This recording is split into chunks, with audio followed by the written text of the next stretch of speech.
Hello,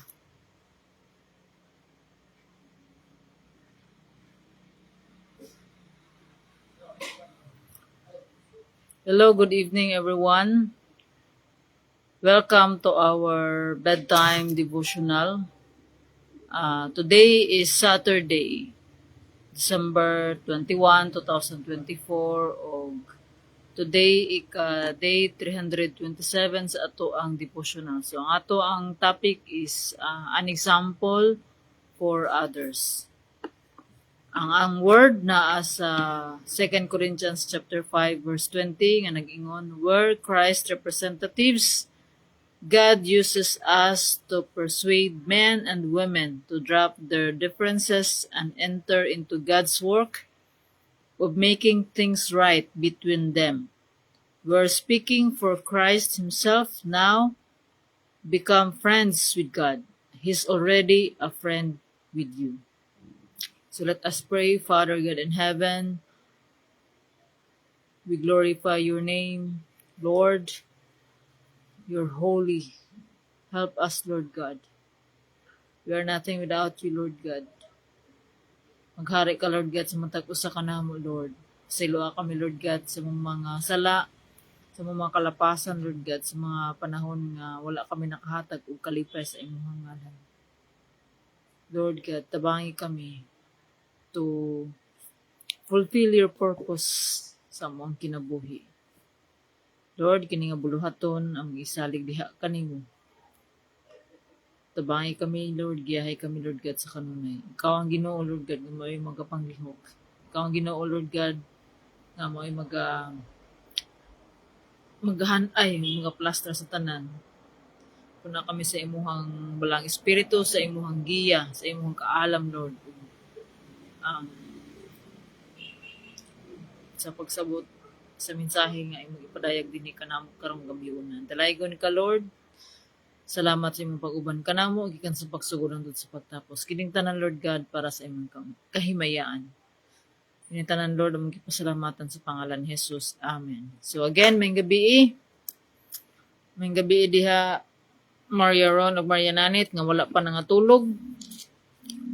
So, an example for others. So sa atong topic, klaro kaayo nga unsa nga what kind of example? What kind of example are you? Are you the kind of girl who knows other people what it means to be kind and forgiving? Hopefully so. How hard it is to say a kind word? Not very. How hard it is to accept someone's apology? Usually not too hard. So today, be a good example for others to follow. Because God needs people like you who are willing to stand up and be counted for Him. And that's exactly the kind of example you should try to be. So, sa mga kabataan, ang ginatanaw sa mga kabataan is kita nga mga ginikanan. So, as parents, we should be a good example for other people, especially sa ato ang family. Kung unsa ang ato ang gusto nga buhaton, especially sa ato mga kabataan. Kung unsay gusto nato kanila nga buhaton. It's the golden rule. So treat others the way you want them to treat you. So the golden rule. So kung gusto ka nga mahimong kind sila sa imuha, so we should do kindness. We should speak kindness. So, we should show being kind and we should also be forgiving. So, kung unsa ang gusto nato nga buhaton sa ubang tao kanato maupod atong buhaton kanila. So let's be a good example. So, ang ato ang model. Who is our model? It's Jesus. So Jesus ang ato ang model on how to live our lives. So unsa man si Jesus, Jesus is the best example of humility. Sa pagiging humble. So wala niya si Jesus gikan sa langit. Siya ang hari didto ug iyang gihubo ang iyang pagkahari ug ninaog siya diri sa kalibutan to fulfill the prophecies, to save us from our sins. Jesus, nagpakatao si Jesus. Gikan siya sa kanabitang process sa wala siya niya diri sa kalibutan nga dako na siya, kundili niagi siya sa process sa usa ka tawo. So Jesus is 100% human and 100% God. So ang timailhan nga Jesus is 100% human is katong namatay siya sa krus. So ug ang iyahang pagka Ginoo is Jesus is sinless, wala siya sala. It's according to the scriptures. So let the word of God be our standard of living. So if the word of God is our standard for living, so unsay dapat nato buhaton? We should read it. We should study it on how to live in this life. So we will be guided in our every action, especially being a good example. So karong gabi una ang Ginoo nagkatudlo kanato to follow the steps of Jesus. Kung unsa si Jesus. So, ingon diri sa ato ang gibasa nga pulong nga we are speaking for Christ himself. So, become friends with God. God is already a friend. So, nga ato ang i-reconcile, ang ato ang nga makig-reconcile ta sa Ginoo.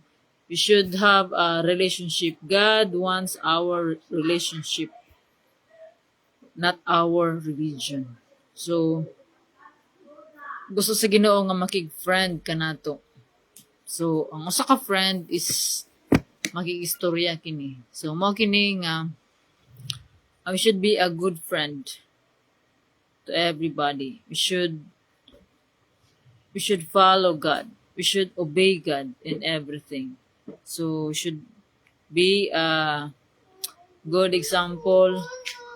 So, in everything that we do, we say, or we think, we should do it for God. Because our purpose is to bring honor and glory to God. So, be an example for others. Be a good example for others. So, mahimo nato kini kung anaagid ta sa kung atong kinabuhi nagasubay gayud sa kabubuton sa Ginoo. Ang atong kinabuhi 100% atong gi-offer, atong gi-surrender atong kinabuhi sa Ginoo. Ang Ginoo wala na kinahanglan sa ato ang 50-50 nga pagtuo kundi ang ato ang 100% nga surrender sa ato ang kinabuhi. God will work in us and through us if we fully surrender. So from the moment nga atong gidawat si Jesus as our Lord and Savior, so diha na mulihok ang Ginoo to change ourselves. We have to change because from the moment nga wala pa ta nakaila diha sa Ginoo, we are already bound to hell and our character is not of God. Ang atong kinabuhi, ang atong mga kinaiya, dili iya sa Ginoo. So we need to change, we need to embrace change. Og diha ta molambo sa ato ang pagtuo diha sa Ginoo. So we will be growing in our spiritual.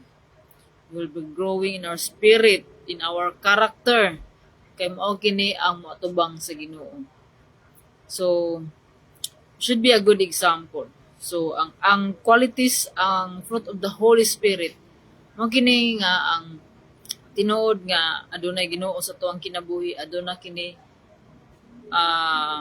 bunga sa Balaang Espiritu. The fruit of the Holy Spirit, mao ni siya ang love, joy, peace, patience, goodness, kindness, faithfulness, gentleness, and self-control. So kung naataani nga mga qualities, God is with us. Pero kung napagay tayo, nag-struggle pa ta, wala taani nga mga qualities, you should ask God because God will give it. Basta we are in accordance to His will. So be a good example for other people. Atong we are Christ representative. Kung sa kwan pa, we are the ambassadors of Christ. So we represent Christ ato ang kinabuhi. So dili na to pakaulawan ang pangalan sa Ginoo. Tungod kay kita nga nagtuo og kang Jesus. Kita nga tinuod nga nakaila sa Ginoo ug nakasabot sa iyang gugma. Aduna gyud kabag-uhan sa ato ang kinabuhi.